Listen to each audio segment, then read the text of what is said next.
살과 피가 마르고 뼈가 부서지더라도 깨달음을 얻기 전까지 절대 포기하지 않겠다.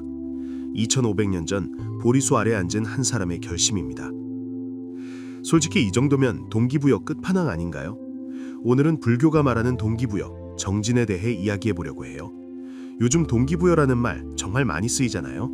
유튜브만 켜면 새벽 4시에 일어나라, 한계를 돌파하라, 이런 영상이 넘쳐나죠. 그런데 그거 보고 불타올랐다가 사흘 만에 다시 침대로 돌아간 경험 다들 한 번쯤은 있지 않나요? 감정에 기대서 타오른 열정은 감정이 식으면 같이 꺼지기 때문이에요. 동기부여 영상을 보는 그 순간에는 세상을 다 가질 것 같은데 다음날 알람이 울리면 현실이 돌아오거든요. 좌절하고 우울해하며 힘들게 살아가는 게 보통이지만 흥미롭게도 불교는 인간 존재를 무한한 가능성의 존재로 봅니다. 누구나 깨달음에 이를 수 있는 본성을 이미 갖추고 있다는 거죠. 그리고 깨달음은 지혜를 얻었다는 의미이기 때문에 세상에 대한 두려움도 없고 또 원하는 일들을 이뤄낼 수 있는 힘도 있습니다. 하지만 그럼에도 불구하고 보통 사람들은 의욕이 뚝 떨어지는 순간들이 분명히 있어요. 게으름에 빠지기도 하고 좌절하기도 하고 나는 안 되나 보다 하고 주저앉기도 하죠. 불교는 이걸 자연스러운 인간의 조건으로 인정합니다. 다만 거기서 멈추지 않아요.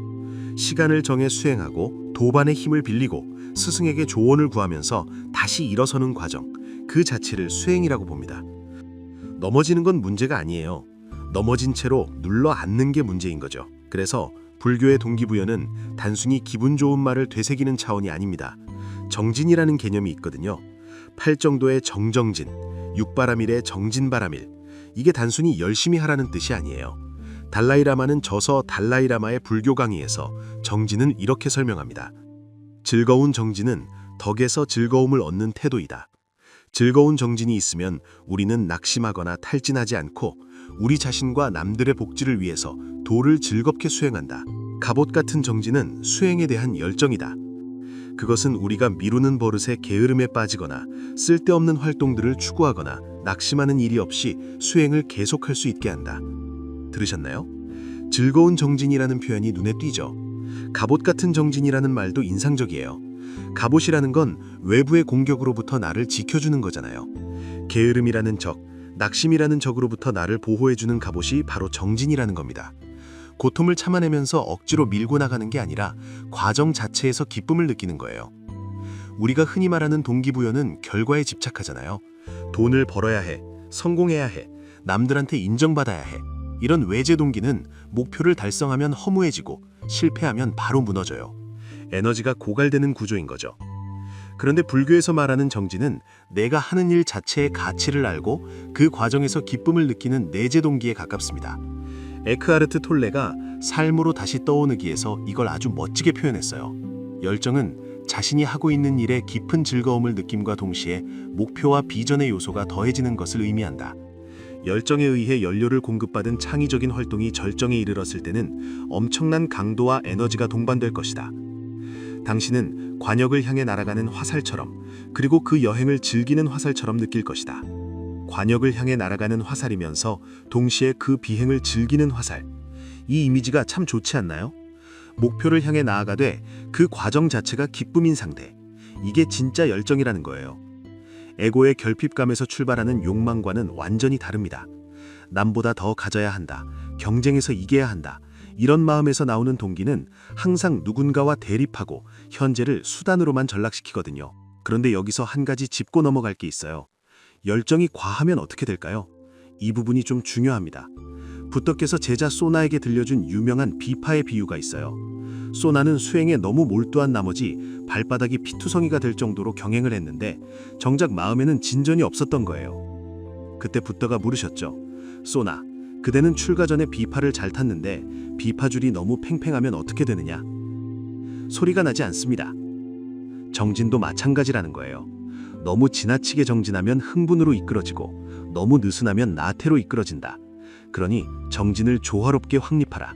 맹목적으로 채찍질만 하는 게 능사가 아니라 마음의 줄을 끊임없이 살피고 조율해야 한다는 거죠. 번아웃이 오는 이유도 여기에 있어요. 이기적 욕망만으로 질주하면 한계가 금방 옵니다. 반면 나를 넘어선 목적, 불교에서 말하는 보리심이 결합되면 열정의 질이 달라져요. 보리심이란 나의 성취가 궁극적으로 다른 존재들에게도 이로움이 되기를 바라는 마음인데요. 내 성공이 나 혼자만의 것이 아니라 누군가에게도 도움이 된다는 감각이 있을 때 마음의 줄이 균형을 잡기가 훨씬 수월해집니다. 자, 그러면 이 균형 잡힌 열정을 어떻게 실제 삶에서 끌어낼 수 있을까요? 불교는 아주 구체적인 방법을 제시합니다. 첫 번째는 무상에 대한 자각이에요. 내일이 당연히 온다고 생각하니까 오늘을 흘려보내는 거잖아요. 불교는 삶의 유한함을 정면으로 마주하게 합니다. 이건 불안을 조장하려는 게 아니에요. 매 순간을 가장 가치 있게 쓰도록 만드는 긍정적인 심리적 자극제입니다. 미산 스님의 초기 경전 강의에 인용된 경구가 있는데요. 읽어드릴게요. 과거에 매달리지 말라. 미래를 원하지도 말라. 과거는 이미 사라졌고 미래는 아직 오지 않았느니라. 오로지 오늘 해야 할 일에 최선을 다해 노력하라. 그 누구인들 내일 죽음이 있음을 알겠는가? 삶의 염라대왕과의 계약은 없는 것. 오직 밤낮으로 끊임없이 노력하라.